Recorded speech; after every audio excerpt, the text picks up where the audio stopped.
You are 17 years old, and a man in uniform is standing at your front door with a folder that already has your name on it. He isn't asking. He's informing. Your parents already know what this means, and their faces already tell you there's no version of this conversation where you say no. In a few months, you will begin roughly a decade of your life inside the Korean People's Army, one of the largest militaries on Earth relative to the size of its country. This is what that decade actually looks like, rank by rank, from the moment you're handed a uniform to the rare, almost mythical moment some men reach the very top. It starts with conscription, and in North Korea, conscription isn't really a choice so much as a certainty. Nearly every male citizen is expected to serve, historically for something close to 10 years, one of the longest mandatory service terms on the planet. Female conscription has expanded significantly in recent years as well. You don't apply. You're simply told when to show up.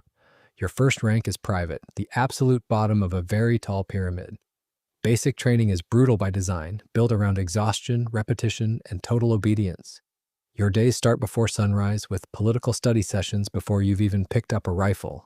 Because in this system, ideology is treated as seriously as marksmanship, sometimes more seriously. You memorize slogans the same way you memorize weapons maintenance.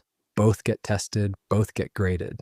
And this is also where something quietly starts working against you before you've fired a single live round. North Korea operates on a strict, generations-old class system called Songbun, which sorts every citizen into a tier based on their family's perceived loyalty to the regime going back decades, sometimes back to choices your grandparents made before you were even born. Your Songbun doesn't just follow you into the army. In many ways, it decides how far you're allowed to climb inside it, long before your actual performance does.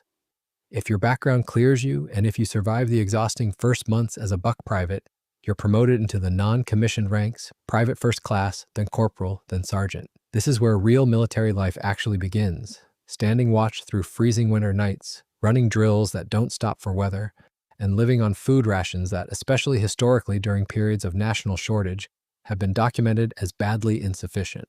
Malnutrition among enlisted soldiers has been reported by multiple outside observers and defectors over the years, a strange and uncomfortable reality inside a military this large, where soldiers are sometimes deployed not to the front line but to farms and construction sites, filling labor shortages in the broader economy in between military duties. Here's something that separates the Korean People's Army from almost every other military structure on Earth. At every level, from your own small unit all the way up, there's another figure standing beside your commanding officer, a political officer, sometimes called a political instructor, whose entire job isn't tactics, it's loyalty. Political officers monitor troop morale, report ideological concerns up the chain, and in many units, their signature is required alongside a commander's before major decisions are finalized. He sits in on your unit's meetings. He notices who volunteers eagerly and who hesitates. He notices who laughs at the right moments during propaganda screenings and who stares blankly at the wall instead. You're not just serving under military command,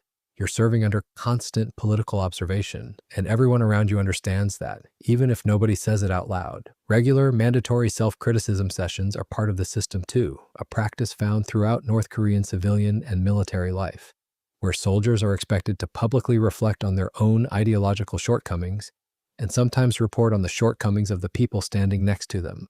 You learn quickly which small confessions are safe to offer up, minor complaints about your own laziness or lack of discipline, and which topics you never bring up at all. Trust, inside a system engineered this way, becomes something you have to constantly perform, not something you're simply allowed to have. If you climb through the senior non-commissioned ranks, sergeant first class, master sergeant, and your file stays clean, both militarily and politically, a narrow door opens. Officer Academy. This is where Songbun matters more than almost anything else on your record. Families with strong revolutionary credentials, often tracing back to loyalty during the Korean War or earlier, are dramatically overrepresented in the officer corps. Talent matters.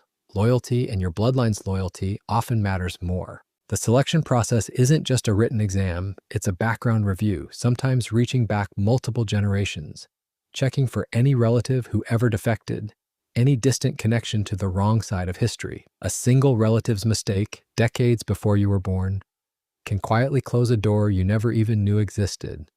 Second lieutenant is your entry point as an officer, and the difference is immediate.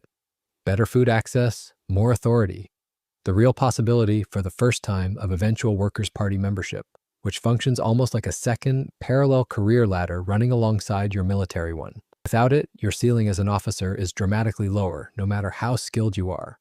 Climb further, lieutenant, captain, major, and you're now commanding real units, responsible for dozens or hundreds of soldiers, and increasingly responsible for their political reliability as well as their combat readiness.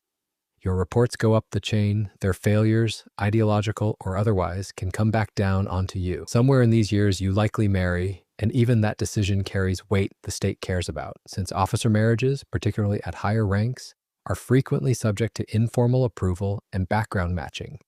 Another quiet reminder that very little in this career actually belongs to you alone. Lieutenant colonel and colonel put you in command of entire battalions or regiments, thousands of soldiers under your authority, and by now, decades have likely passed since that folder first appeared at your front door. You've spent most of your adult life inside this exact system, and the system has spent most of that same time watching you just as closely as you've been watching the soldiers underneath you. Above colonel, the pyramid narrows dramatically. Brigadier general, major general, lieutenant general. Each step upward means fewer peers, more scrutiny, and significantly higher stakes if your loyalty is ever seriously questioned. The privileges by this point are real: better housing in the capital, access to imported goods most citizens never see, a level of comfort that would have been unimaginable back in that first freezing winter as a private. But defector testimony and outside analysis over the years have described periodic purges reaching into the senior officer corps, reminders that rank in the system has never fully meant safety. The higher you climb, the more valuable your loyalty becomes to the state. And, uncomfortably, the more valuable your removal can become too if leadership ever perceives you as a threat, a rival, or simply inconvenient. At the very top sits general, and above even that, the rank of marshal, a title that has historically been reserved for an extraordinarily small handful of people, often tied directly to the ruling Kim family itself. For nearly everyone who begins this career at 17, general is already an almost unreachable ceiling, achieved by perhaps a few dozen men out of the hundreds of thousands who entered the system alongside them decades earlier. Marshal isn't a rank you climb into through decades of competent service. It exists in a different category almost entirely, closer to a symbol of the state itself than a normal military position anyone can simply earn. Even the handful of non-family officials who have been elevated toward that level have often held the position more as a ceremonial gesture of political trust than as a functional command role, a title given, not a rank climbed. So the honest version of the latter looks something like this. Out of every group of 17-year-olds handed a folder at their front door, most will spend their entire term as enlisted soldiers or non-commissioned officers and quietly return to civilian life once their years are finally up. A smaller fraction, filtered heavily by Songbun long before their own effort ever enters the equation, will become officers. Fewer still will make colonel. A tiny handful will become generals. And the absolute peak of the entire pyramid, Marshal, was arguably never actually part of the game most of these men were playing at all. So picture the full shape of it. You start as a teenager standing in a doorway, handed a folder you never asked for. You spend the next several years as a private, then a non-commissioned officer, watched constantly, fed inconsistently, judged as much by your grandfather's choices as your own. If your background and your record both survive that filtering process, you might become an officer, then a senior officer spending decades commanding soldiers, while being commanded yourself by an invisible, ever-present political structure that never fully looks away. And at the very end of that entire climb, after everything, the absolute peak of the system was almost never actually available to you in the first place. Most soldiers who enter this system never see the officer academy. Most officers never see general. The men who do reach the top spend that entire journey being watched exactly as closely, if not more closely, than the day they first put on the uniform. Think back to that 17-year-old standing in the doorway, taking the folder without a word, because there was never really a question of refusing. Nearly everything that happens after that moment, whether you spend your career mopping floors in a labor battalion or commanding a division, gets shaped less by what you choose and more by what was already decided about your family long before you existed. That's the actual shape of a career inside the Korean People's Army.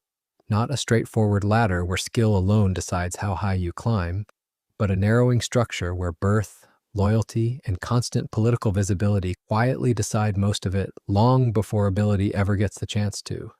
If you want to keep exploring what life actually looks like inside systems most of the world never sees firsthand, subscribe. This channel exists to dig up exactly this kind of story.